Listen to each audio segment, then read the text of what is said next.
Hey guys, tonight we're going somewhere a little grim. But don't worry, you're already doomed. The year is somewhere between yesterday and for 1,000 years ago. The sun hasn't even risen. But it's already judging you. The stone walls of the palace are still cool with night. But you can smell the heat waiting behind them like a lion crouched in the tall grass. You're barefoot, exhausted, and surrounded by things that glint, shimmer, and resent your existence. Because today, you are the Pharaoh's laundry boy, and that's not even the worst part. You slept beside a goat last night not because you're fond of goats, but because your sleeping mat is directly adjacent to the livestock pen. The goat chewed your blanket. By the way, you have exactly one tunic, which you also use as a towel. Right now, it's still damp from yesterday. Don't bother sniffing at so. Before you get comfortable, take a moment to like the video and subscribe but only if you genuinely enjoy what I do here.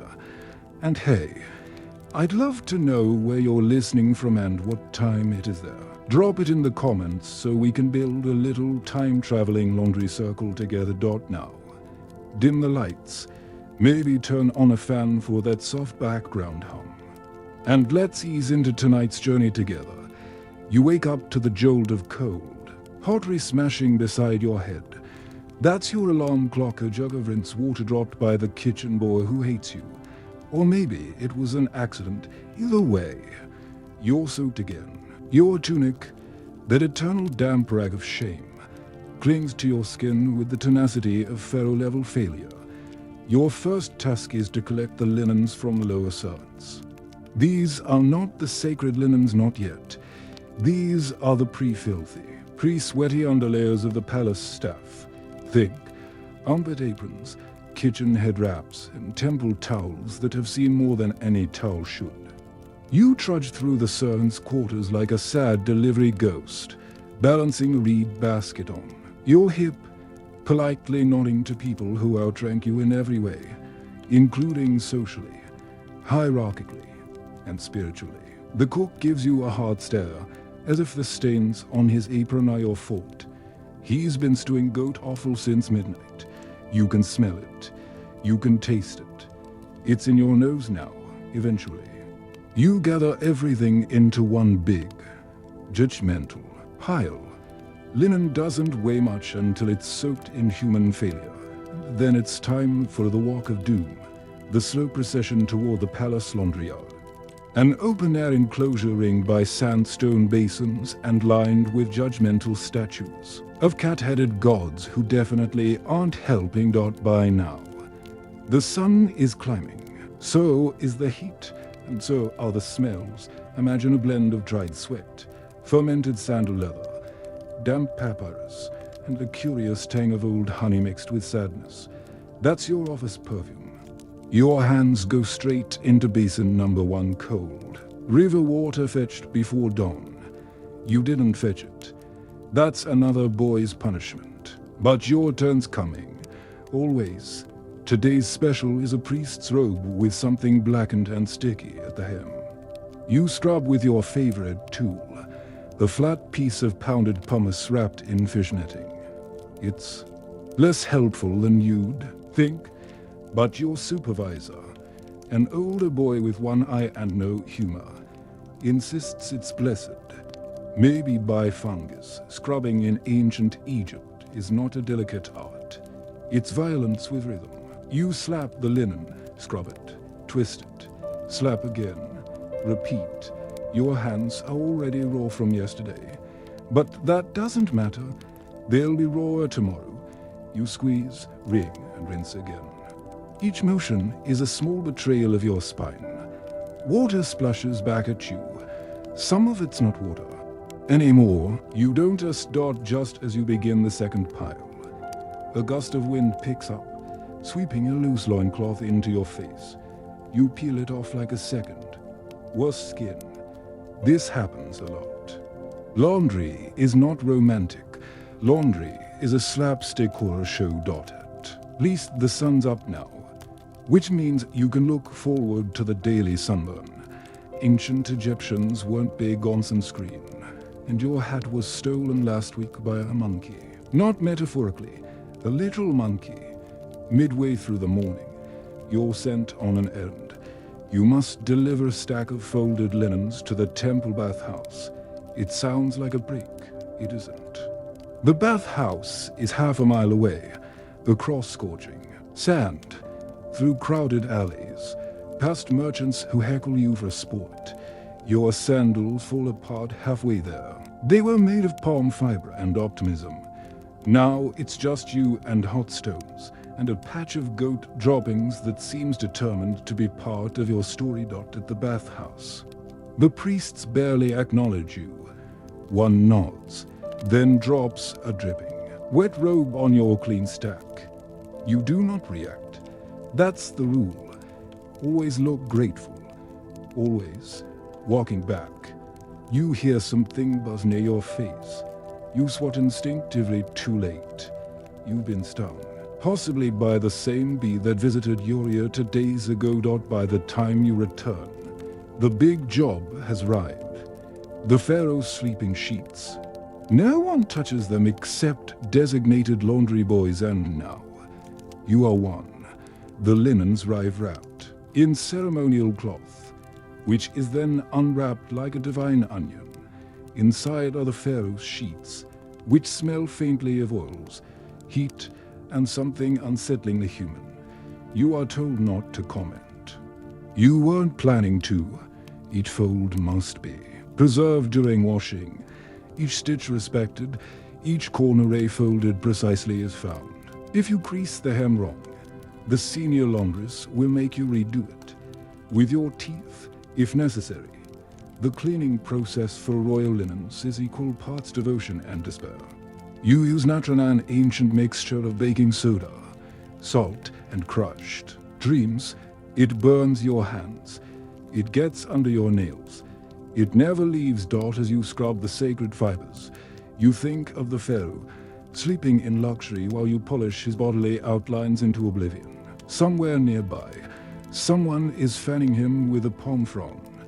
Meanwhile, your only breeze is your own wheezing breath.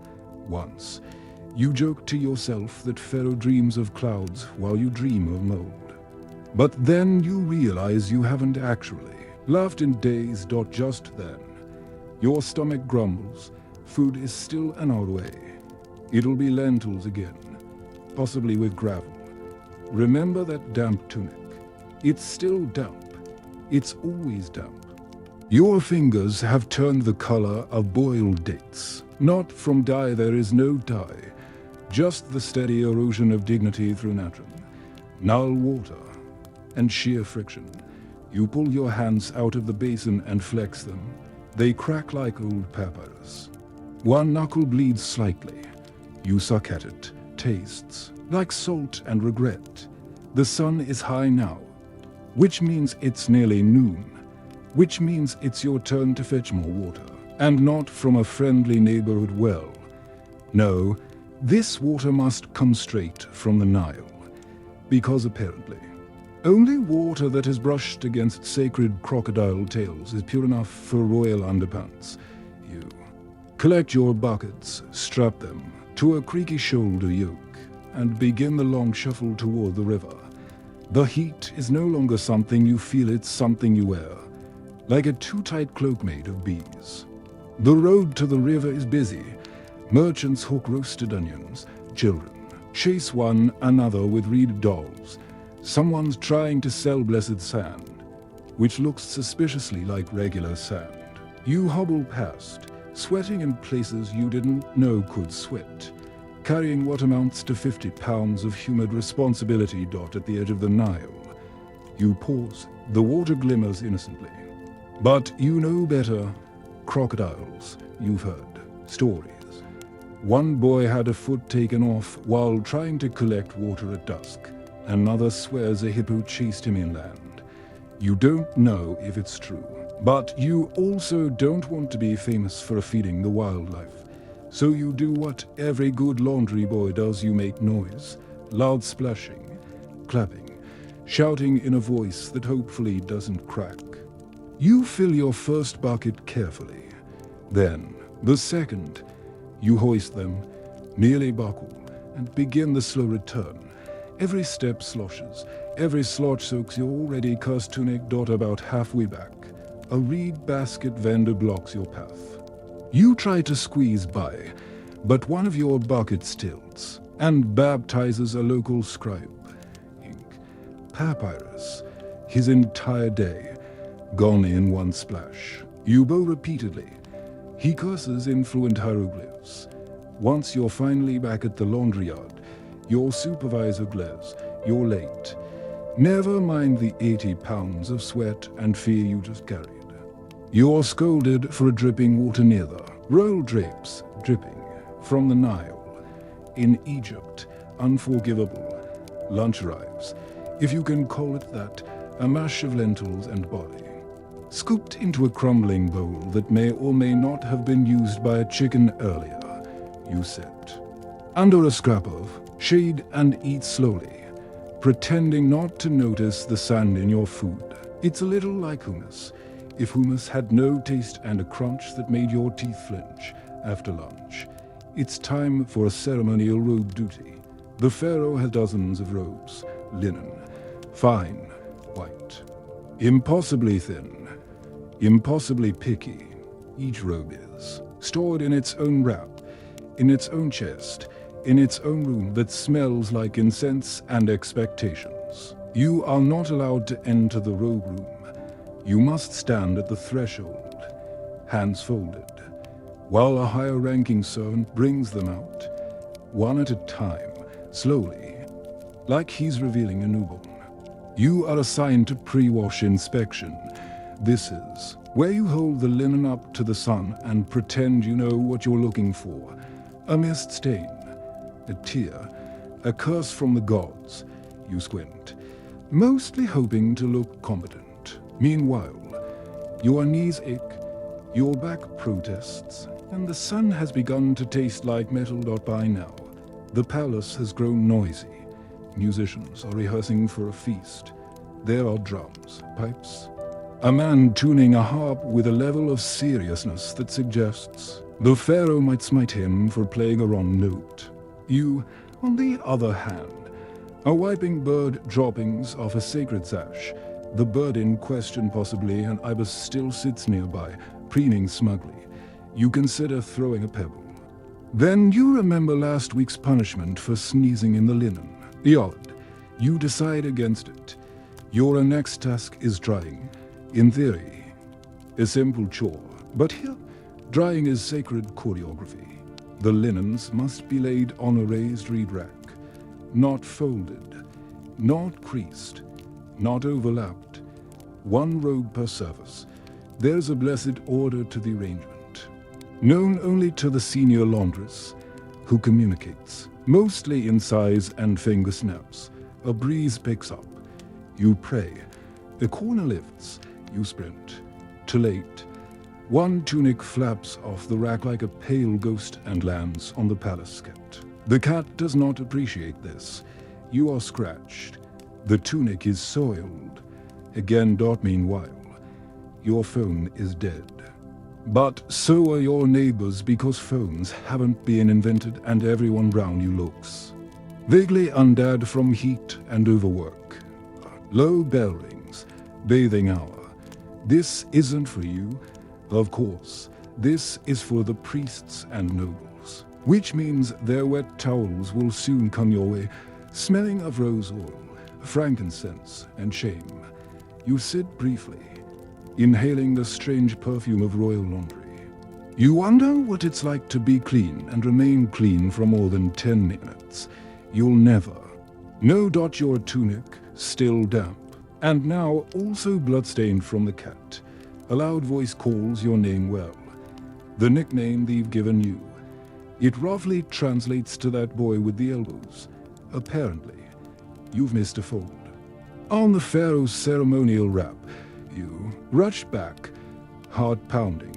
The linen is on display now, flapping gently like it knows what it's done. You fold precisely, 2 fingers from the edge, align with the sun's shadow. You try not to tremble. The supervisor watches.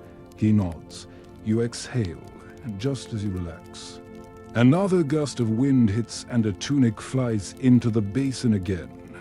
The cat watches with narrowed eyes. You realize this is your life now.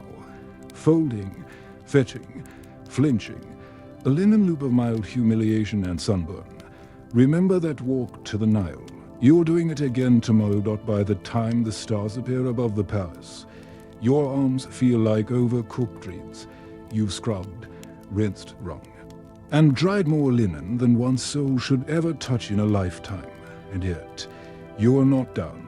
Because while the elite drift toward perfumed dinners and heart-filled courtyards, you're summoned back to the yard for evening duty. Night linen. This batch is particularly ominous. It comes wrapped in scarlet cloth, carried by a scribe who won't meet your eyes.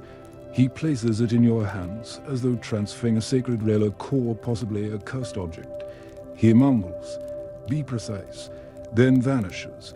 You unfold the linen slowly. It's a robe, deep crimson, stiff at the collar, smelling faintly of copper and sandalwood. You don't ask questions. You dip it in the basin. Gently this time. No slapping, no twisting. This isn't laundry. This is something else entirely. The water clouds immediately. You squint into it and decide you don't want to know what's being rinsed away. Night laundry comes with its own silence. The other boys are mostly asleep. The yard is lit only by one flickering oil lamp. You work in slow circles, your own, shadow moving like a ghost beside you. There's something eerie about linen at night. It looks like skin when it's wet, like smoke when it moves in the breeze. You begin to understand why some say the gods watch this hour, why certain cloths must never be seen by the sun. You hang the robe to dry carefully, reverently. It drips for a long time. You don't look away. When you finally crawl to your sleeping spot, a small indentation in the dirt near the goat pen, you notice your blanket is missing. The goat stares at you, chewing. You're too tired to fight. You lie down anyway. The next morning greets you with something worse than being tired, being important. You are summoned, not scolded. 2 guards flank you as you're led to the palace's upper courtyard, where senior servants normally hover. This area smells different. Less sweat, more jasmine. A woman in fine linen and a gold collar gestures to you.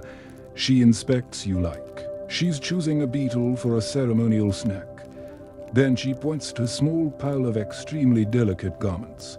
These must be cleaned by sunrise, she says, voice sharp as papyrus edges. You bow. She's already gone. You look at the pile.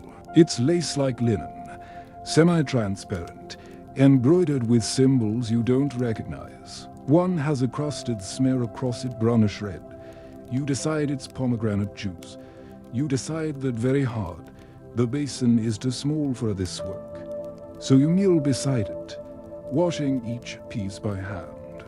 1 inch at a time, the cloth frays in. Your fingers, you scrub softer, then softer, then so softly you're not sure it counts as scrubbing anymore. Hours pass. Your back locks, your legs go numb. You drop a piece, then panic. It lands on clean ground, barely dusty. You still feel like you've committed a crime. As the sky begins to lighten, you lay each piece on a flat stone, smoothed by centuries of barefoot palace feet. You press them gently, smoothing each fold, aligning each edge. It's not perfect, but it's done. A bell rings, and that means breakfast. You drag yourself to the servants' canteen, where a chunk of bread and a smear of date paste await. The bread is older than you. The date paste has a twig in it. You chew slowly, staring at the wall. You think about clouds again. You think about Pharaoh's pillow. You wonder what it smells like. Probably not like goat. Then comes inspection hour. The linen yard fills with supervisors, priests, and one terrifying eunuch with perfect sandals. They lift each piece of cloth, hold it to the light. Murmur, squint. You stand nearby, mute and vaguely vibrating.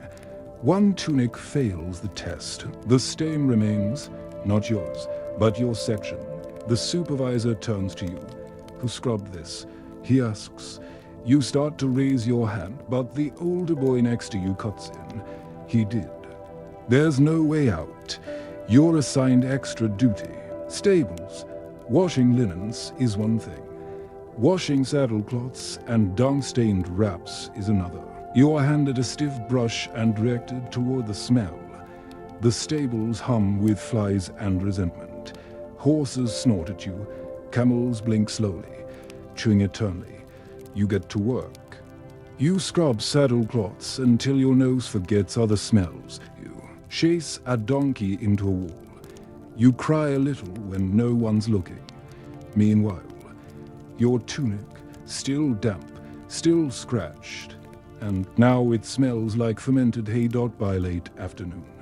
The linen yard calls you back. Turns out one of the priests needs his ritual robe tonight, and guess who's the only boy left standing? You nod. You return to the basin. The water is lukewarm. So is your soul. As you scrub. A younger boy joins you. No. Why died? He asks. If it ever gets easier. You pause. You consider lying. You say, only if you become Pharaoh. He laughs. You almost do.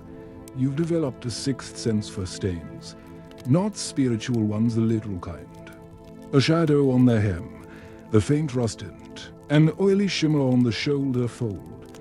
You see them everywhere now, even in your dreams, especially in your dreams. It's early again.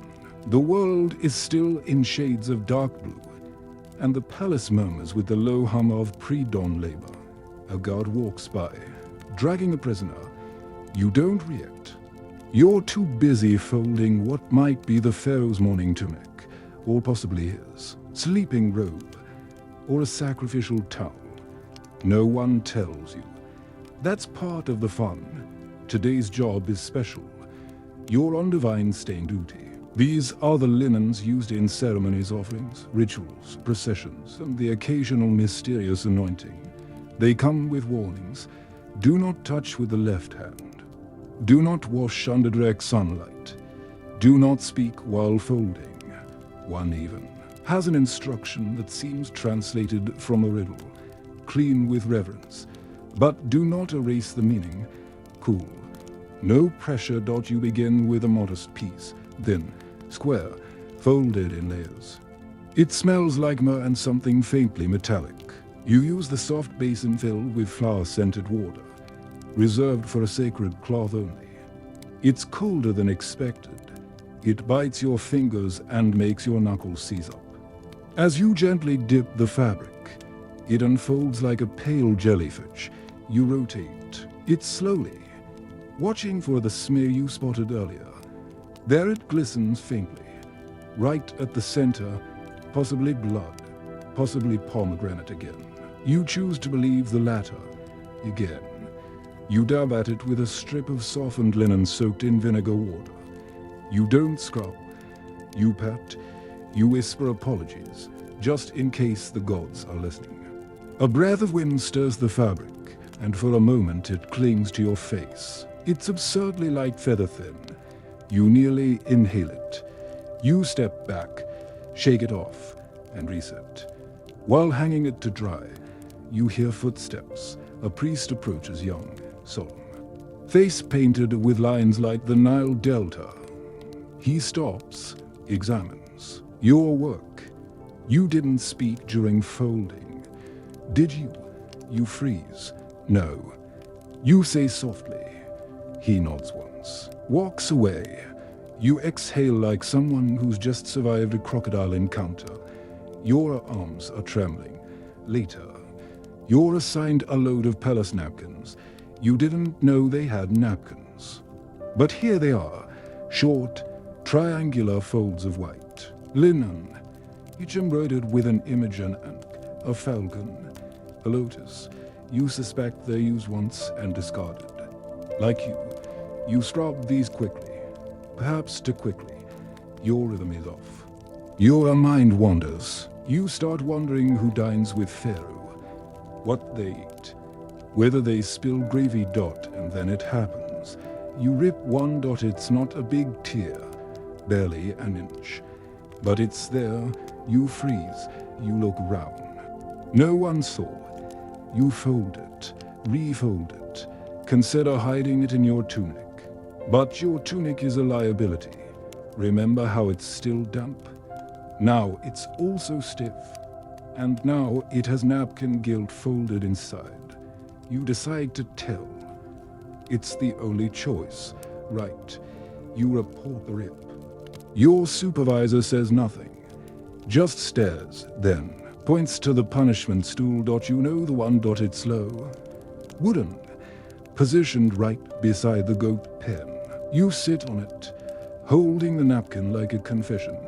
For the next hour, you're not allowed to move, or speak, or swat flies. One lands on your eyelid. You blink slowly, as though accepting a new reality. Eventually, you're released. Your next task is to sort the mixed bin. A large basket of miscellaneous cloths from across the palace. Some are clean, some are not. You don't ask, you just sort. One cloth is suspiciously stiff. You poke it, it crackles. You drop it. Another is drenched in something slick and dark. You pretend it's wine. You say it out loud. This is wine. You don't believe yourself. At the bottom of the bin is a tunic you recognize. Yours, the one from your first week. Somehow, it's circled back. You hold it up. It's been repaired, clumsily stitched at the hem, the patch over the shoulder. It still smells like natron and woolly, but it's yours. You decide to wear it tomorrow. A full circle moment. The only kind of promotion you're likely to get. Later that afternoon, a linen emergency breaks out. His sacred sash has gone missing. Everyone's panicking. People are being questioned. You look under your reed mat. Nothing. You retrace your steps. Nothing. Eventually, the sash is found on the head of the goat. No one laughs. The supervisor confiscates it. You are assigned to wash it. Of course, goat saliva and sacred embroidery are a rare combination.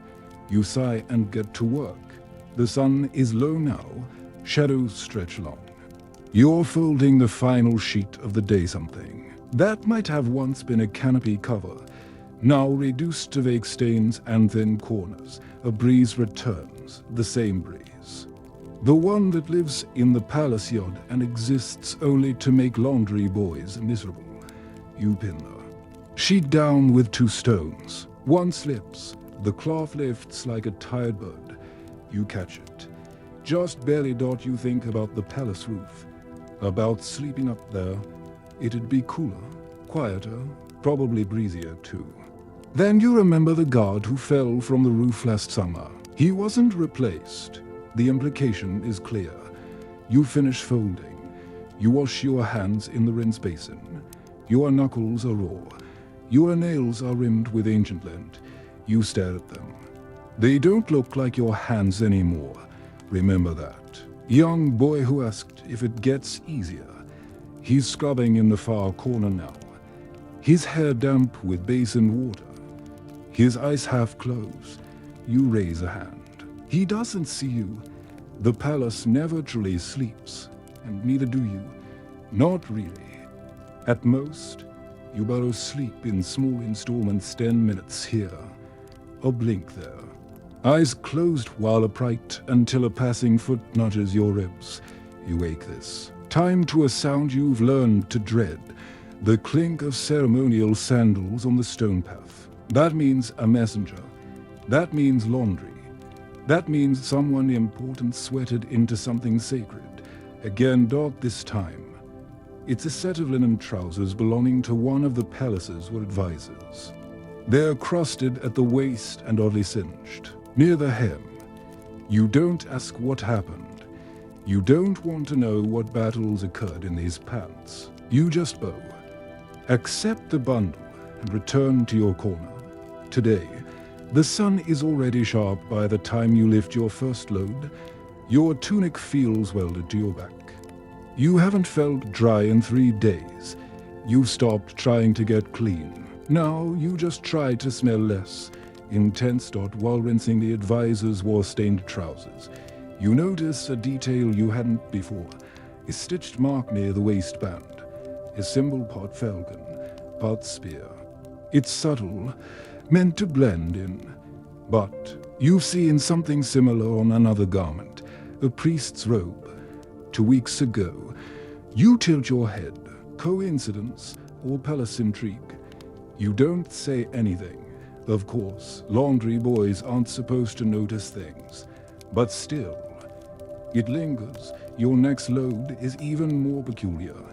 A long strip of linen, heavily perfumed, wrapped with tiny bones, sewn along the edge. Ritual wear, possibly funerary, possibly for someone who isn't quite dead yet. The bones rattle when you shake it out. One falls into the basin. You fish it out, blinking. It's a bird's toe, probably. Hopefully, you return it carefully. You scrub slowly. More like you're soothing the cloth than cleaning it. You hum quietly, not a song. Just a vibration to keep your hands steady. The cloth floats like an eel in the water, slipping between your fingers, refusing to stay where you place it. As it dries, the feathers flutter in the wind. You wonder what kind of ceremony it was used for. Something involving smoke, chanting, maybe blood, probably blood. Later, while hauling wet tunics to the drying line, a high-ranking servant barks at you to stop. He inspects one tunic, a sheer, shimmering thing with gold thread, and points at a tiny brown mark near the hem. That is unacceptable, he says. Do it again. You nod. Carry it back. Start over. You've washed this same tunic 4 times this week. It now feels like an old enemy. You recognize the way it creases, the way it refuses to dry fully at the armpits. As you scrub, another thought emerges. This job is eternal. There will never be a day when there isn't another cloth to clean, another drop to squeeze, another supervisor to scowl. Your fingers start to cramp. You ignore it. You keep scrubbing. Then, out of nowhere, a beetle crawls up your arm. You flick it off without looking. Then another lands on your foot. You look up. A whole swarm, black and shiny, creeping across the drying lines. You freeze. The scarabs. You've heard stories. Some say they're humans. Others say they're just bugs. But when they show up in groups like this, something's usually brewing. A god shouts. Someone spills a basin. The beetles scatter. Within moments, the linen yard is in mild chaos. You stay still, holding a half-washed sash. Beetle prints across your foot, and the eerie sense that this day just shifted sideways. That evening, the courtyard is quieter than usual. You hear hushed voices. A priest speaking quickly, a guard laughing nervously. You keep folding. That's what you're paid for. Well, not really paid. Fed, mostly. Your final task of the night is one you didn't see coming. The supervisor hands you a robe, full length, blackened at the sleeves. Prepare this for burning. He says. You blink. You've never been told to destroy a garment before. Wash? Yes. Repair? Yes. But this is different. You take it to the corner fire pit. The robe is heavier than expected. There's something in the pocket. You reach in slowly and pull out a small ivory token, unmarked. You drop it back in. Without a word, you place the robe in the fire. You light the oil. You watch it burn. Smoke curls round you. Thick and fragrant, the cloth blackens, folds, collapsing inward like a sigh. You sit there longer than you should, watching until the last ember dims. The wind shifts. You feel cold. Somehow back at your sleeping spot. Your mat is damp again. Not from the goat this time. From dew, from the night.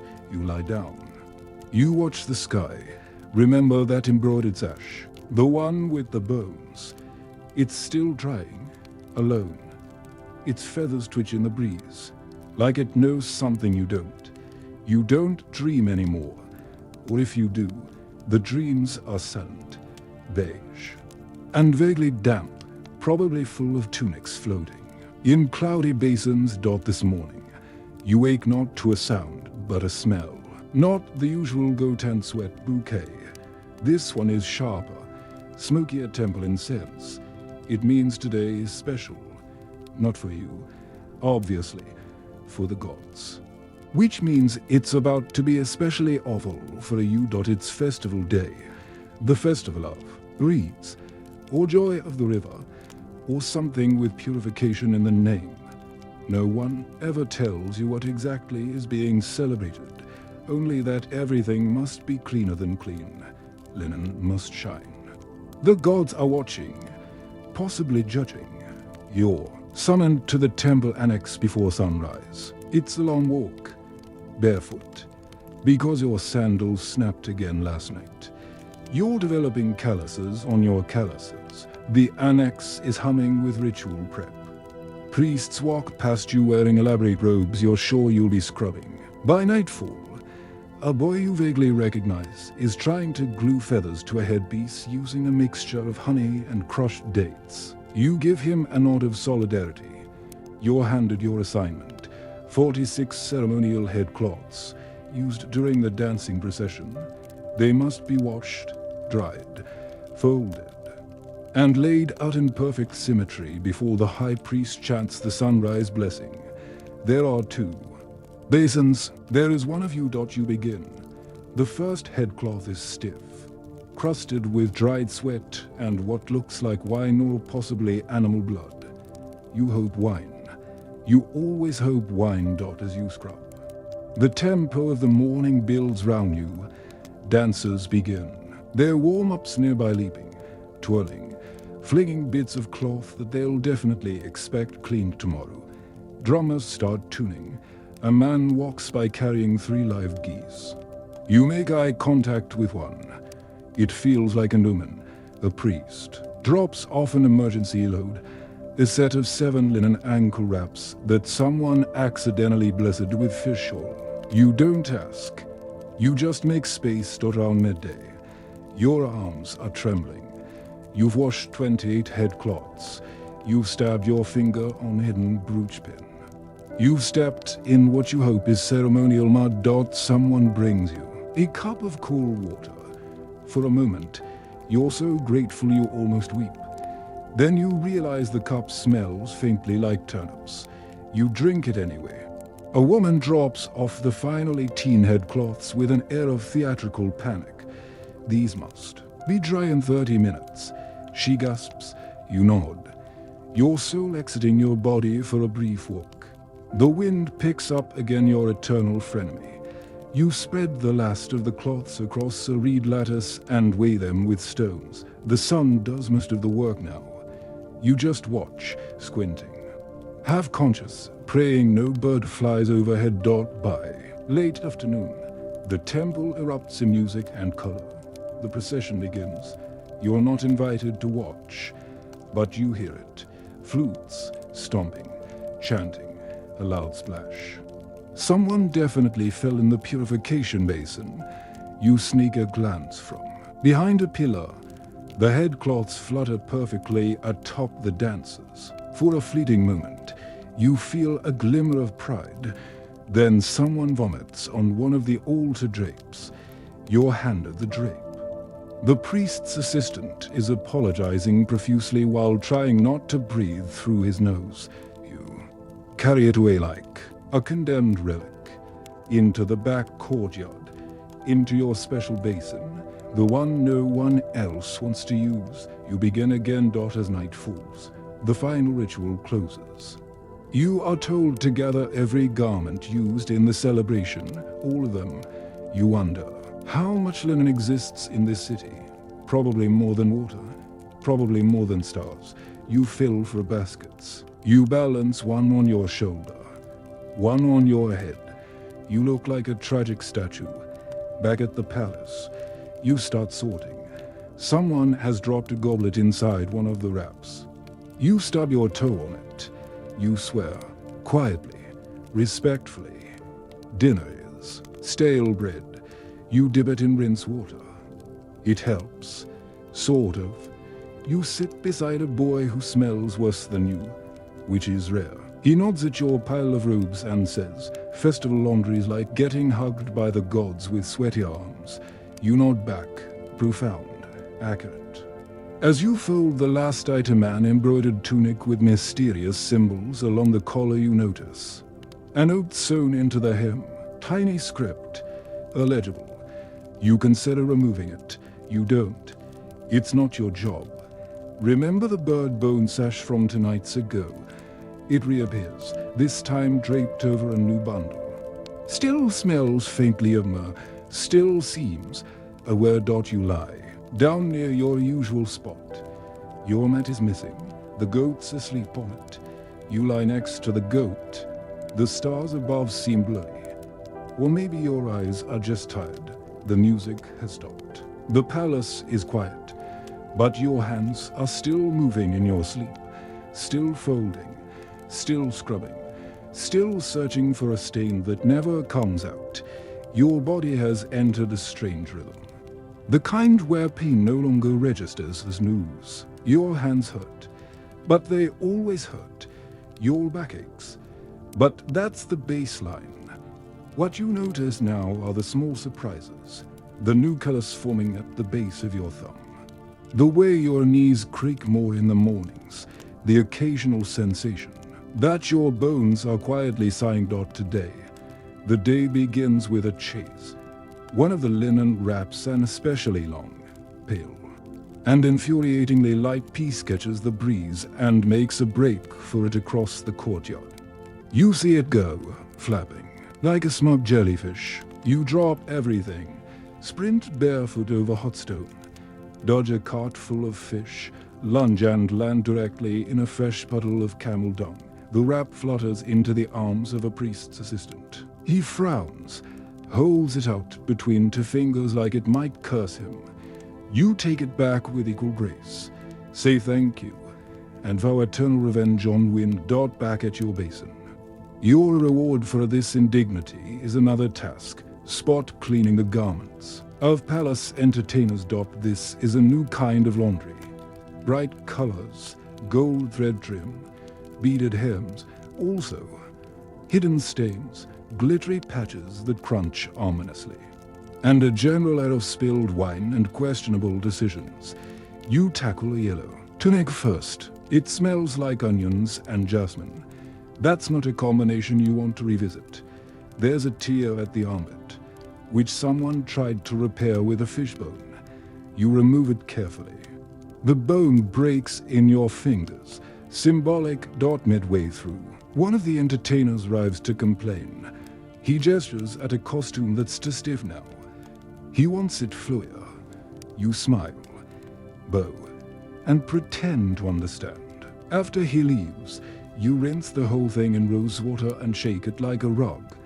Close enough. Just as you return to your drying lines, a shout rings out.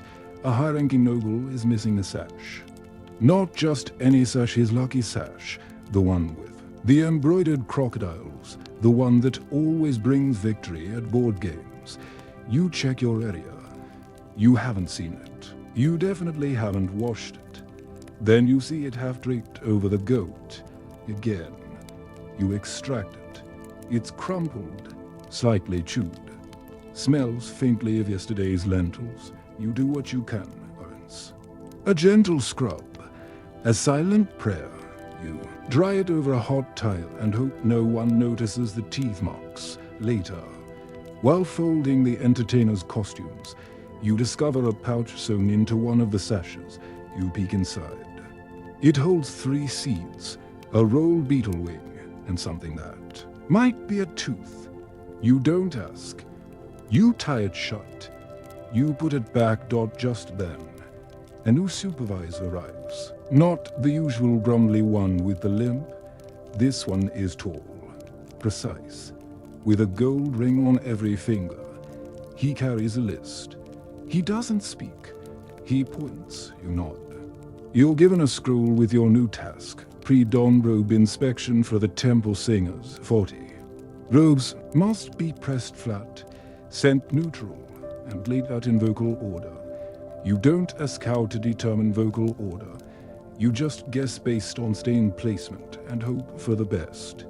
Meanwhile, your tunic. Still damp, still as goat hair clinging. To the back from this morning's rescue mission, you spend the afternoon carefully folding a robe that smells like cinnamon and regret. You steam it using a pot of near-boiling water and a bent reed. It works surprisingly well, until the pot tips and nearly scalds your foot. You jump. The robe falls into the basin. Of course it does. You fish it out, wring it gently, and begin. Again. You tell yourself the robe wanted a second bath. Maybe it was feeling left out around sunset. You're sent to collect a stack of linens from the west end of the palace. That's where the visiting dignitaries stay. Their laundry is different. Some of it is dyed indigo. That's expensive. Some of it is woven from a softer fiber imported. Maybe. One sash is folded into a perfect square and pinned with a tiny golden scallop. You don't touch it. You just nod at it. Respectfully, as you walk back through the corridor, a guard bumps into you. Your basket tips. 3 garments spill. You scramble. Gather them up. One is now trailing in the dust. You dust it off. Hope no one saw. Back in your corner, you are met with another surprise. The return of the cursed tunic. The one that never comes clean. The one that always seems to have a new mark and a wrinkle. A new something that disqualifies it from being ready. You stare at it. You consider setting it on fire. Instead, you pick up your brush. You begin again. Scrub, rinse, squeeze, shake, fold. You whisper to it. Let's make this our final day together.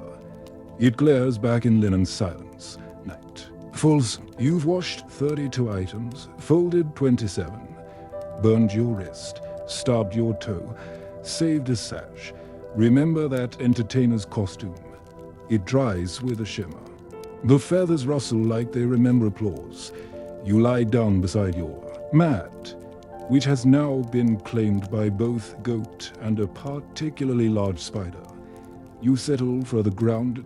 You watch the stars. You name one tunic, another stain, a third the great basin. You fall asleep mid-thought. Your hands twitch. Still folding, still washing. Always you wait to the sound of murmuring. Not conversation chanting. Low, rhythmic, unnerving. Temple boys in procession again. Incense drifts into your nostrils like lazy smoke snakes. That might sound pleasant, but not when. It's your cue. The ritual robes are coming in, all of them. They've been worn for a sunrise right honoring a crocodile god. You think. No one told you exactly. What matters is that they're soaked. Some with river water, some with sweat. One is inexplicably sticky. You don't ask questions. You start the rinse cycle, your version of it. Anyway, cold basin, bare hands, no soap, just grit, natron, and willpower. The first robe has fine embroidery fish scales along the hem, tiny gold-threaded triangles near the cuffs. The second smells strongly of boiled barley. The third is damp in a way that makes your skin crawl. And then you get to the fourth one. It looks normal at first, pale linen, modest trim, but as you unfold it, something falls from the pocket. A small amulet, obsidian, shaped like an eye. You stare at it. It stares back. You quickly pick it up with the edge of a clean rag and set it aside. You want nothing to do with whatever that I have seen. You wash the robe as gently as you can, like it might file a complaint. You hang it to dry on the farthest line, next to yesterday's mystery sash and a square of cloth that might have once been a loincloth or an offing bag no one's sure anymore. While folding later that morning, your hand cramps again. This time it doesn't release. Your thumb locks in place like a claw. You have to pry it open with your other hand. You shake it out and mutter a few ancient words of your own invention, half curse. Half prayer. And that's when it happens, the curse. Rumor. A kitchen girl whispers to a linen apprentice that you washed a sacred robe with a cursed eye in it, that you touched it directly, that your family might sprout boils by sundown, that you smiled after. You didn't. Within an hour, you notice people stepping round you, not near you. Conversations drop when you walk past. One boy switches basins. When you approach, you shrug it off. You've got linen to deal with. But then someone moves your mat, farther from the sleeping area, near the wall, near the draft, near the goat, again. By midday, the whispers have spread. You overhear one girl say, "He folded the eye into the hem. That's how it binds you." You sigh and keep folding. Then, the worst part, you're assigned a basin, alone. No partner, no rotation, just you and the water. All day. At first, this feels like a blessing. Space, silence. No one touching your elbows or asking for pins. But then the hours drag. The silence thickens. The basin feels colder. You begin to narrate your work to yourself. Yes, another fine tunic soaked in priestly sweat. A splush of mystery. A hint of despair. You imagine you're a chef. Today, we're preparing a delicate rinse of goat milk, sandalwood, and divine disapproval. You imagine you're a philosopher. If a stain persists through all washings, is it part of the cloth or the soul? You laugh quietly. That's a mistake. Someone hears you. Now the curse rumor has evolved. He talks to the laundry now. By evening, you're moved again. Not officially punished, just relocated. Your basin is now beside the trash pit, the burning pile. You try to pretend it doesn't bother you, but it does. Because now even the goat won't sit beside you. That night, you get assigned one last room, a long, dark wrap with faded symbols stitched at the edge. It smells like old incense and damp papyrus. You don't know what ritual it came from. Probably something with chanting. Probably something with blood. You don't scrub this one. You just soak it. Let the water lift what it can. You fold it wet. Wrap it in another cloth. Leave it at the supervisor's door. As you return to your spot, a younger boy passes you and says, "Don't worry. If the curse takes hold, it'll probably only affect your fingernails." Comforting. You lie down under a broken reed map that someone discarded. It creaks when you breathe. The stars seem dimmer tonight.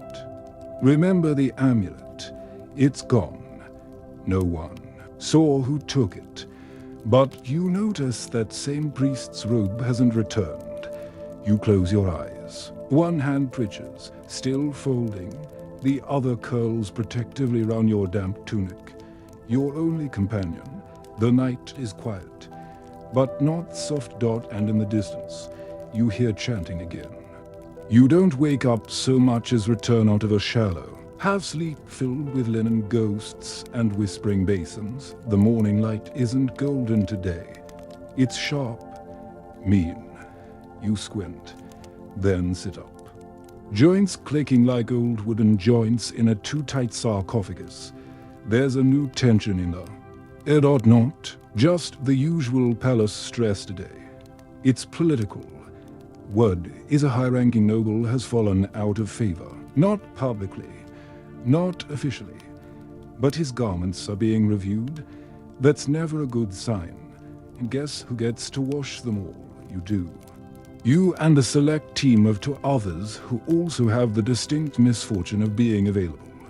Invisible and too tired to protest, the nobles' linens arrive in sealed baskets, guarded, delivered with fewer words than usual. That's how you know it's serious. When the palace stops speaking, things are about to get delicate.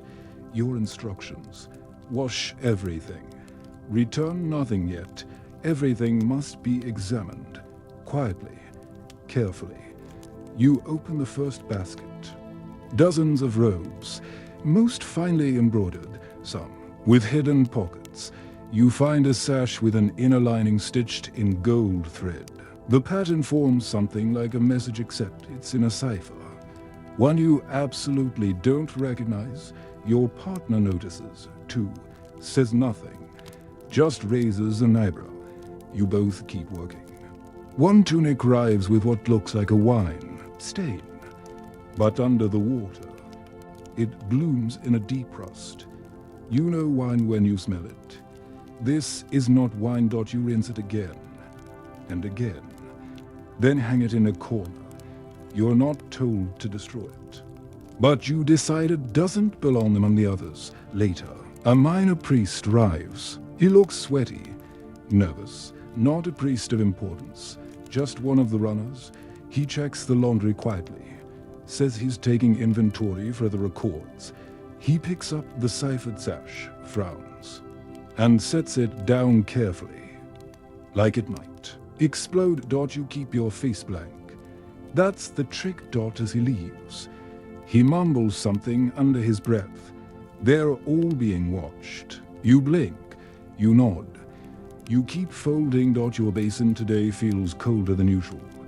Maybe because you're more alert. Or maybe because you've seen too much. One robe has initials stitched at the collar. They match a name whispered in the temple hall's arrival of the Pharaoh's chief steward. You fold it with reverence. You set it gently at the bottom of the return basket. Midday, a strange cloth appears, not part of the noble's delivery. It's thick, woven with red and black thread. More like a tapestry than a garment. No one claims it. No one knows where it came from. The older boy in your group mutters, "Leave it alone." He turns away. You hang it, still damp, behind the storage rack. It smells of dust and old ink, and that's when the tension spikes. The supervisor storms into the yard. His sandals slap the stone with urgent rhythm. He's flanked by two scribes and a quiet guard with two clean fingernails. He demands the return of the ciphered sash, but when they search the basket, it's gone. You didn't take it. Your team didn't take it. But it's not there. The scribes begin taking names, asking questions.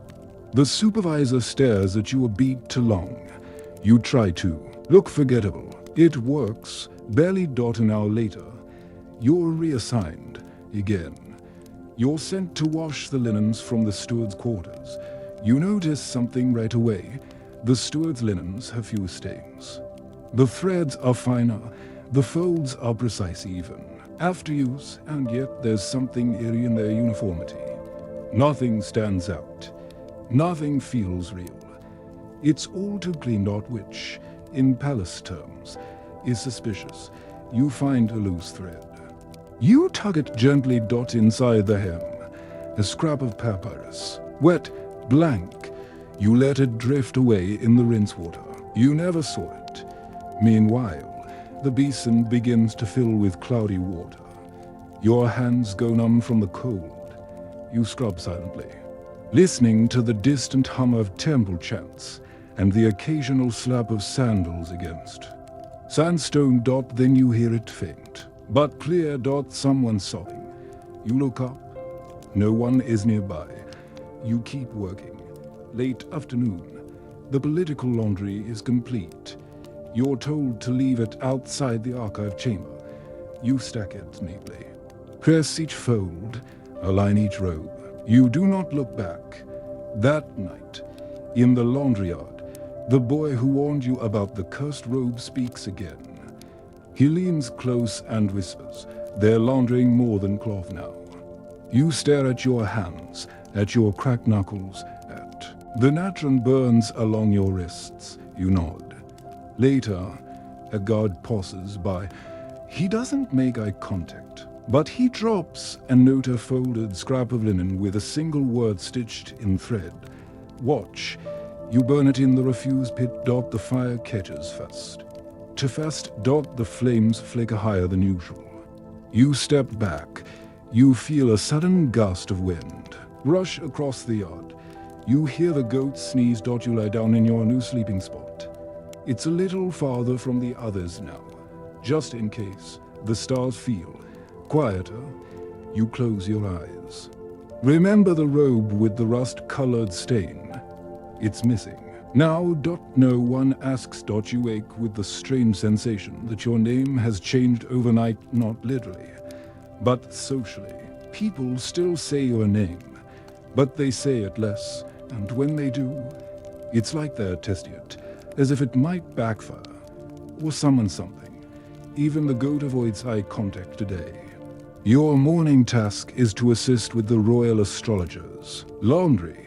This sounds harmless enough until you're handed the actual garments. Every piece is embroidered with celestial maps. Tiny stars stitched in thread that's somehow both gold and faded. Robes charting the movement of planets. Tunics marked with moon phases. One sash has the outline of a solar eclipse, not a drawing. The outline, as if the robe had personally witnessed it. You're told the robes must be wrinkle-free, not just smooth, cosmically aligned. If a crease runs through a star cluster, the Pharaoh's fate may be misread. Great. You start with the tunic of Mercury. You assume it's Mercury. The planet name isn't labeled, but there are enough zigzags to suggest chaotic influence. The astrologer himself watches from a shaded balcony, sipping a drink made of something green and suspiciously frothy. He says nothing, but you feel his eyes tracking each fold. You press carefully with your reed steamer, exhaling slowly, as if breathing too fast might bend the stars mid-morning. Clouds drift over the sun. This is not ideal. The drying schedule depends on full light. You squint at the sky like a disappointed parent. Then comes the emergency. A comet robe has gone missing. You didn't even know there was a comet robe. The astrologer is not pleased. He descends the stairs like a bird of prey, his robe trailing behind him in spirals. He inspects the drying lines, the baskets, the basin water. He sniffs one of the towels. He says, pointing directly at you, "You've handled the moon wrap." Yes, you nod. You hope that's the right answer. It probably isn't. Be sure it's folded with waning energy. He says, if it folds under waxing conditions, the null could misbehave. You blink. Not again. Add lunar energy compliance to your mental job description. You complete the folding in silence, carefully, slowly. You hum a lullaby you barely remember from childhood, hoping it counts as a calming ritual.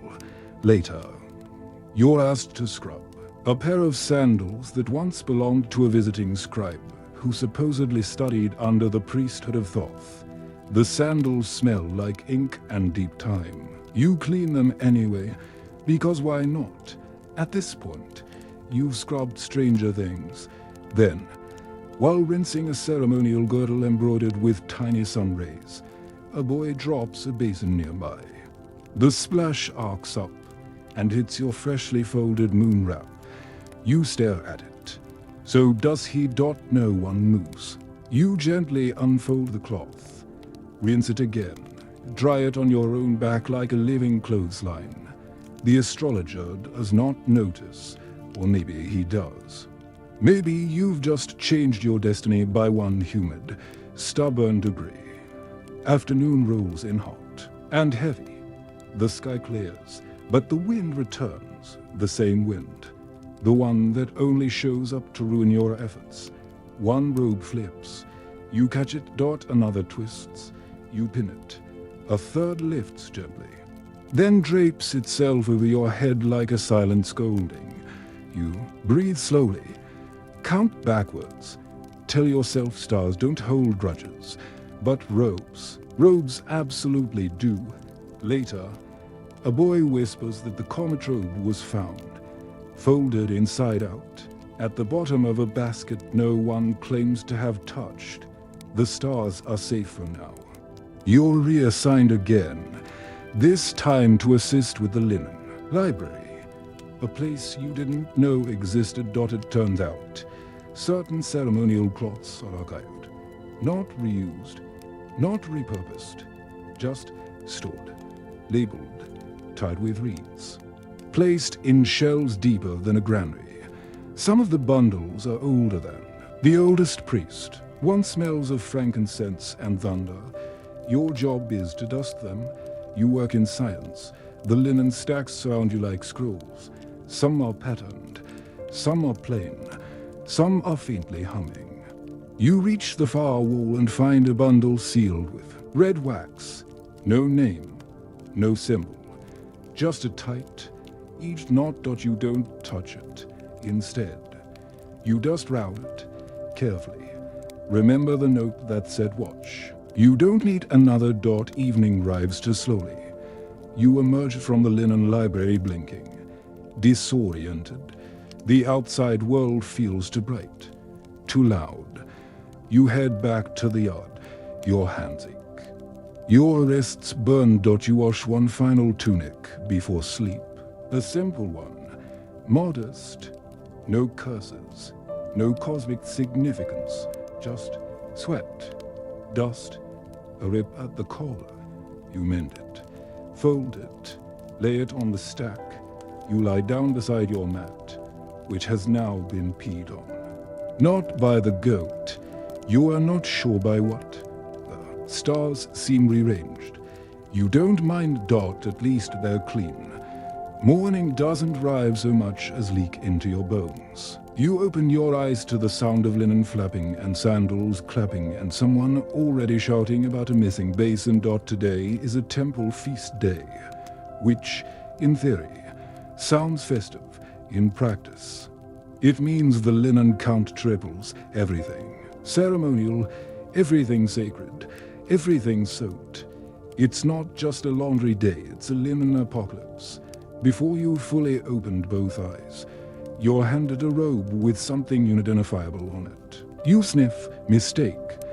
You're pretty sure it's either spoiled fig paste or something that dripped from a sacrificial table, possibly both. You squint at your task list. 16 priestly robes minus 20 to banquet cloths, 12 head rest linings, one linen wall hanging that's longer than the hallway it was removed from. Phrase linen wall hanging already makes you suspicious. Cloth isn't meant to be architectural. You find it folded 6 times, heavy as guilt, smelling faintly of torches and regret. You unfold it once, then again and again, eventually. It's wide enough to cover half the palace wall. You can't wash this in a basin. You can't even fit it in your imagination. You improvise, fill 2 basins, soak it in halves. You press the cloth flat along the sun-warmed tiles, sprinkle water. Scrub gently with a bundled reed brush. Every gust of wind lifts an edge like it's trying to fly away. You sit on one end. The cloth lifts the other. You are now wrestling with a ceremonial bedspread the size of a sail. As your mid-scrub, a temple boy rushes over. He's carrying a headpiece, white linen, golden trim, crushed beneath what appears to be pomegranate and fish bones. He says, "It slipped during the offering," then runs. You smile thinly. Set the wall hanging aside. Begin your new adventure. The headpiece was once beautiful. Now it's a festival of stains. You dab it carefully with a vinegar solution and a slice of crushed cucumber. That's the current method, passed down by someone who probably invented laundry and sadness at the same time. As you work, an older washer nearby sighs. In the beginning, the gods made water. And then they made mess. You nod. Profound. Midday. Your supervisor claps sharply and announces that all festival garments must be fully dried by the 4th prayer bell. That's in less than 2 hours. The sun hides behind a cloud. The wind dies. Humidity rises. You look at your drying lines and whisper, please. Nothing happens. You pull out your emergency method. The stone-worn drying press. A trick involving a flat tile, hot sand, and a lot of hope. You press the robe flap beneath the tile. Wait. Flip. Repeat. It's less drying. More negotiation. A girl runs past and trips on the edge of your linen wall. It crumbles. You re-flatten it. She apologizes with a handful of dates. You accept the bribe. Meanwhile, your tunic is, say it with me, still damp. Afternoon arrives loud and sharp. A trumpet blares from the temple courtyard. That's the signal. Final preparations. Everything must be folded, aligned, delivered. You carry your stack carefully, hands trembling, knees locked. You pass through corridors lined with statues who always look disappointed in you. At the temple gate, a priest inspects your stack. He lifts one robe, squints, sniffs, then nods. You're allowed to pass. Barely. You place the robes on their altar racks, then return to the courtyard, lightheaded with relief, for exactly 3 minutes, because a banquet cloth, one of the 12, has gone missing. Not just any cloth, the main cloth, the one that covers the table where the Pharaoh will sit.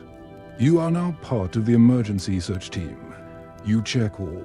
The baskets, the basins, the goat pen, the windward wall. You finally find it crumpled behind the incense rack, stained with something purple and sinister. You don't ask. You wash. Fast. You dry it over your back again, walking tight laps round the laundry yard like a very sad parade float. You press it with your own body heat. You pray with each step. Just as you lay it flat, a passing bird drops a gift. Directly on the corner. You do not scream, but your soul does. You rinse again. Dry again. You deliver the cloth with 30 seconds to spare. The priest doesn't even thank you. By sunset, the feast begins. You're not invited, obviously. You sit outside the courtyard, chewing on a lentil, cake that tastes like sand and childhood disappointment. You hear laughter, music, the clink of copper goblets. You see a dancer spin, the hem of a robe brushing the edge of a gold lamp. You think, I cleaned that robe, probably twice. Remember the wall hanging? It's back on the temple wall now, clean, glimmering, looking like it was never dragged across. 6 cobblestones and sat on by a goat. You lie down. The stars blink on. Your mat is gone again. The spider has returned. You welcome her like an old roommate. Your hands twitch in your sleep. Still folding, still ringing. The feast continues inside. You dream of linen that folds itself. You know better. At some point in the night, your eyes opened without your permission. Maybe it was the cold. Maybe it was the whisper of the laundry calling your name. Maybe it was just your back sending a formal complaint. Either way, you're awake, and it's barely even morning. You sit up, stretch, and realize something both depressing and impressive. Your shoulders crack in 3 distinct places now. You are slowly turning into a musical instrument, specifically a worn-out drum.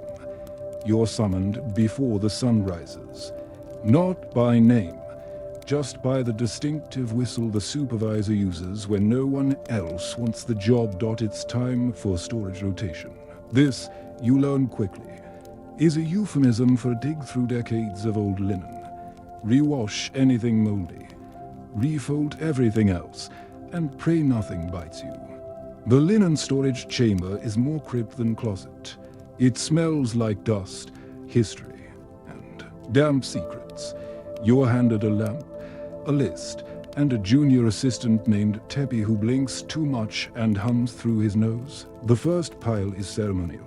Most are yellowed, a few are tied with old charms. One is wrapped in dried reeds and tied with a knot that seems suspiciously like a warning. Teppy says, "That one's humming." You pretend you didn't hear him. You unfold slowly. Some pieces feel more like scrolls than garments. One tunic is entirely stitched with tiny eyes, none real, but none friendly either. You soak what needs soaking, scrub what permits it. Most of it is too fragile for a vigorous cleaning, so you dab and pray and pat it dry with the hem of your own tunic, which by now is part towel anyway. Teppy hums the same four notes for an hour. You ask him to stop. He says he can't. You accept this as your new fate. Round midday, the cloth from the humming bundle begins to dry. The hum stops. Teppy stares at it. Maybe it was just the wind. There is no wind inside the chamber. You both agree not to speak of it again. Then comes the silk. Rare, sacred, imported. Not really silk, but something like it. Softer, almost liquid. It was a gift from Nubian diplomats, stored after one ceremonial use and never touched since. Until now. You unfold it carefully. It releases a scent like dried flowers and lost time. You and Teppy hold it up to the light. It ripples, not with the wind, but with memory. You find a faint stain in the middle, barely visible. Teppy suggests rosewater. You suggest not touching it at all. He wins. You clean it gently, slowly, as if polishing a ghost. Then it's time to fold it again. You pause, look at it. It doesn't want to be folded. You can feel it. But rules are rules. You fold it. Its eyes. You both hear it. Neither of you speaks. You move on. Late afternoon. You return to the regular laundry yard, blinking in the sunlight like a prisoner emerging from solitary. The air smells less ancient, but more goat. You're immediately handed a new task. Dinner linens, dozens of them, wiped, stained, abused. And for once, no embroidery, no gold thread, just basic, brutal cloth. It's a relief. You scrub with abandon. You work fast, focused, silent. Until you see it. The hem of one tablecloth is stitched not with a pattern but with names, dozens, tiny, faint. You don't recognize them, but you count 30-7. Tep I sees it too. Maybe it's a family cloth. You nod, or a record, or a warning. You wash it anyway. By the time you're done, the sun is bleeding across the sky, and your basin water looks like old soup. You hang the final cloth just as the temple bell rings out the 6th hour. Dinner begins for the nobles. You chew on a dried fig someone left near the basin. It's either charity or a prank. You eat it anyway. Then comes the wind. Predictable, malicious. One napkin takes flight. It lands directly in a bucket of meat scraps. You do not cry, but your face contorts briefly into a shape only seen on statues of punished gods. You rinse it. You fold it. You place it beneath the stack. As night falls. You help Teppy carry the finished linens back to storage. You pass by the humming bundle again. It's still silent. You place the stack in its slot. Then notice something chilling.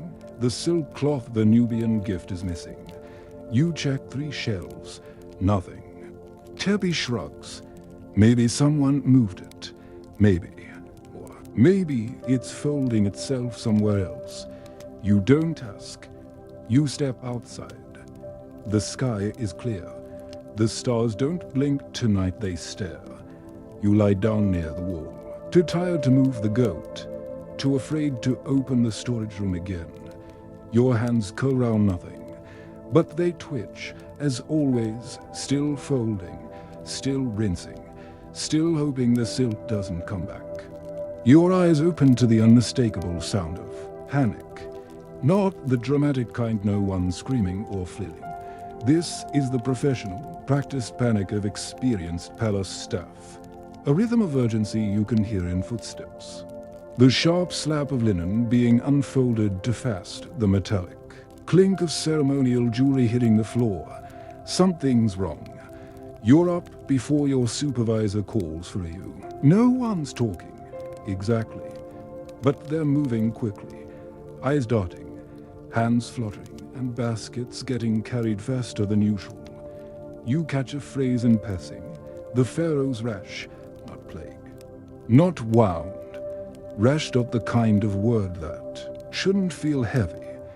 But in the palace, any blemish on a divine body is treated like a cosmic emergency. Naturally, it must be laundry-related. You're summoned to the royal chambers. Not inside. Of course, you're not even allowed to look toward the royal sleeping quarters. But you're called to the linen intake post, a side chamber stacked with Pharaoh's personal linens. Bedcloths, underwraps, headrest covers, everything he's touched within the past week. And all of it, apparently, might be cursed, or contaminated, or both. You are handed a set of robes. They look perfectly clean. They smell like almond oil and beeswax, but you're instructed to purify them. Again, you begin with a triple rinse Nile water, natron solution, and then a soak in water infused with lotus and lemon peel. That last one is meant for spiritual unlocking. Also, the supervisor says, it also stings your cuts. Each piece is washed by hand, inspected in the sun, held to the light, checked for mites. Folded and placed on a reed rack that's been scrubbed twice that morning. While doing this, you hear a conversation behind the curtains, whispered, tense. One voice. They think it came from a pillow wrap. Another, or the bath linens, or that boy. You don't need to guess which boy they mean. You keep your eyes down, keep scrubbing, keep folding. Another robe arrives. This one with an edge that smells slightly burnt. You don't ask, you dip it, swirl, repeat. Each motion is muscle memory now. You could do this in your sleep. You might already be doing this in your sleep. A junior priest arrives with a cloth-wrapped bundle. He places it beside your basin and says, this must be cleansed with utmost care. You nod. He doesn't leave. He just stands there, watching you. You unwrap it slowly. It's a pillow cover, pale blue, finely woven, with a delicate falcon feather stitched into one corner. There's a spot on it. Not a stain, just a patch of thread that seems wrong. Tighter than the rest, too precise. You glance up. The priest is still watching you. Wash it very, very slowly. Then lay it flat to dry on your arm. You are now a drying rack, a human altar of linen atonement. Once it dries, the priest takes it back. No words. You're reassigned again back to the courtyard. You hear someone say the rash is spreading. Not to you yet, but the whispers are following again. His scribe passes by and looks at your hands. Still washing. He says, you nod. He laughs. Once should have been a sandal boy, less blame. You scrub harder. That evening, you're called to a private corner of the laundry yard. As supervisor, you don't recognize hands you a robe. Carefully rolled, his instructions are simple. Clean it. But don't tell anyone it exists. You unwrap it slowly once he leaves. It's dark red, almost black, heavy. Decorated with thread so fine you have to squint to see the symbols. Not decorative. Markings. Symbols you've only ever seen etched into temple walls. You glance round. No one's watching. You dip it into the soft basin. Use your gentlest cloth. No soap, just movement. The water around it darkens, not stained, just dim. You finish the rinse, lay it flat to dry, press the folds, fold it inward, not outward, as instructed. You wrap it in clean linen, tie it 3 times, place it in the shadows behind the basin, and do not speak of it again. You eat quietly that night, a few figs, some lentils. A bite of bread that tastes like your childhood memories of chewing reeds. You hear that the rash is receding.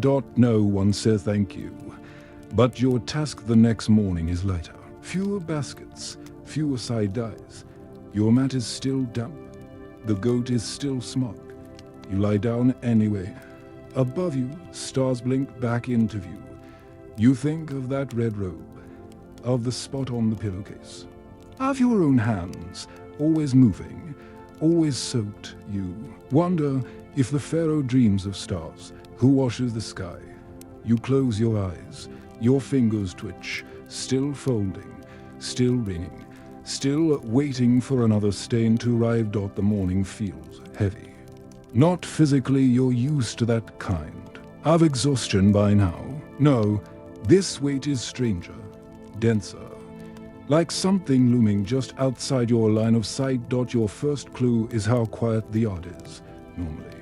The laundry yard hums to life before the sun crests the palace walls.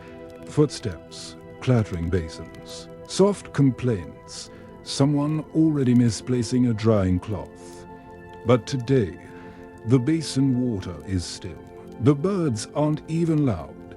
You walk in, rubbing sleep from your eyes, expecting to be barked at.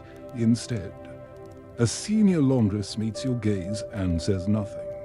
Just points toward the shade where the special assignments are stacked. You already know it's going to be a long day. The first piece is strange. A sash, soft, frayed at one end. It looks old but not aged. More like returned. You recognize the stitching. You folded this sash weeks ago, maybe months. It had vanished.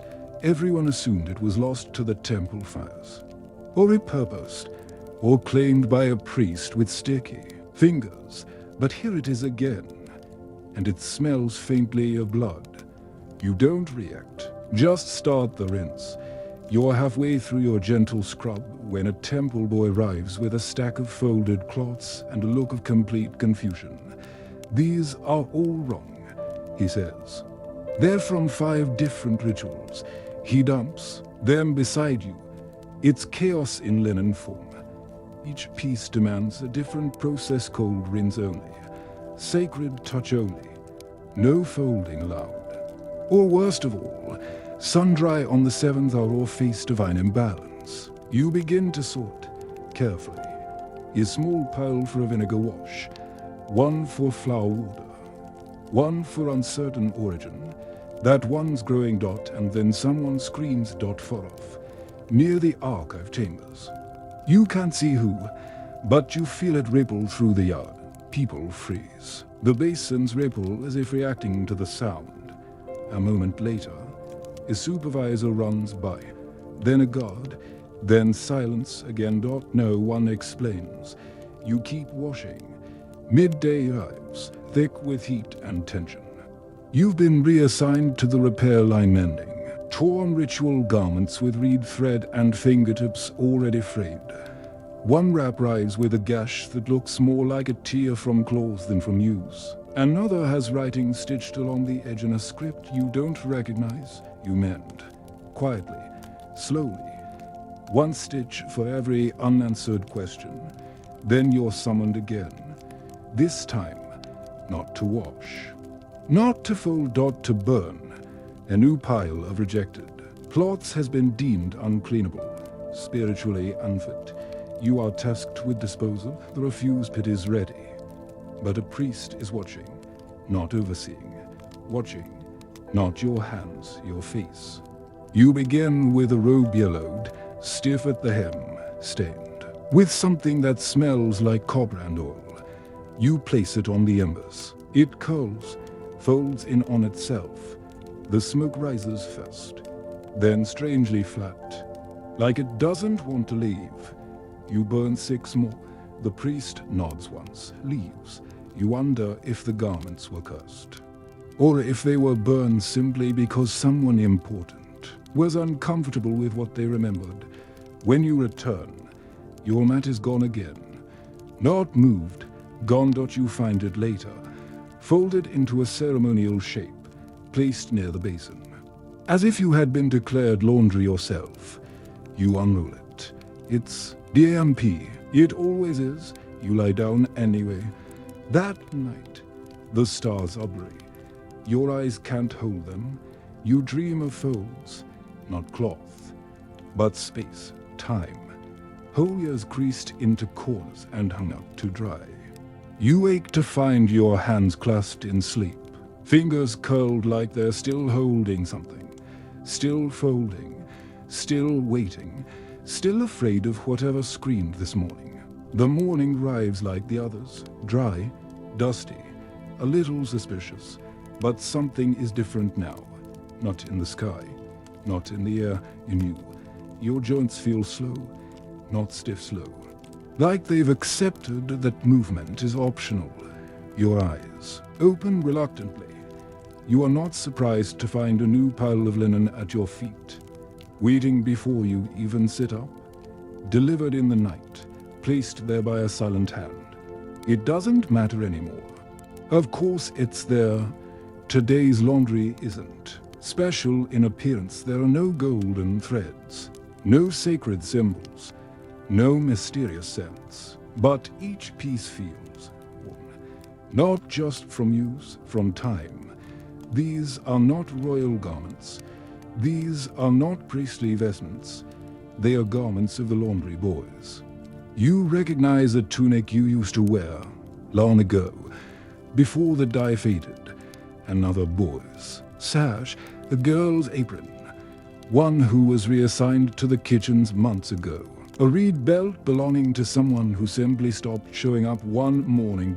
No one asked where she went. And now, here are their clothes, stained, frayed, as if the garments returned. Even if the bodies did not. You are not told to wash them. No, one gives instructions, but you do.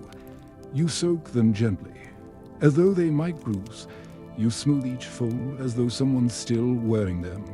You arrange them on the drying lines, not by size, not by rank, but by memory. Each one a reminder. You are not the first. Mid-morning, a storm rolls in from nowhere, a rare, angry kind. Wind howls down the alleys, kicks dust into the basins, knocks over your drying rack like it holds a grudge. You scramble to collect the drying cloths. Some vanish into the air. One slaps you in the face with the softness of a lost friend. By the time the wind dies, the damage is done. Dozens of robes are ruined, sand-kicked, torn. The supervisor arrives. He is not angry. He is tired. He looks at you and says, "That's enough for today." That's the first time he's ever said that. You nod. But you do not stop. You keep folding, refolding, repairing where you can, re-soaking what's salvageable. You can't help it. Your hands move on their own. By evening, the sky clears as if nothing happened, but the courtyard still looks different. You notice an absence, not of people, of weight. You lie down on the stone. No mat, no blanket, no goat, just you and the stars again. Your fingers twitch against the floor. Still folding, still folding, still folding. But it's quieter now, and as your eyes begin to close, you realize something strange. There are no new baskets waiting from morning. And no one called your name today, tonight. You've traveled farther, your feet rarely moved. You began with a damp tunic and a reed basin, and somehow you ended up folding memories. Somewhere between the stitches and the natron burns, you lived the small life of someone history forgets. But cloth remembers. Now, as the palace settles into silence, your story can rest. The hands that scrubbed away wine, blood, wool, and sin can finally unclench. The water you fetched, the cloth you pressed. The creases you smoothed into perfect symmetry, none of it needs redoing. There are no supervisors here, no basins, no sashes cursed or divine. Just the quiet rhythm of a breath. Yours, you're no longer haunted by gusts of wind or stares from priests or whispers of curses stitched into hymns. All that fabric has dried, the stains have lightened. Even the goat has gone to sleep. So ease into stillness. Imagine the basin warm instead of cold, the linen dry instead of damp, the mat soft, the stars not distant but gentle. And as your thoughts stretch out like sun-bleached cloth beneath a breeze that doesn't demand anything, be grateful, grateful for plumbing, for soft towels, for the luxury of clean socks and machine cycles, and never once having to chase a sacred napkin into a pit. You were the Pharaoh's laundry boy, but only in story. Now, you're just you, safe, still, soft round the edges. Thanks for letting your mind wander with me tonight. Sleep well.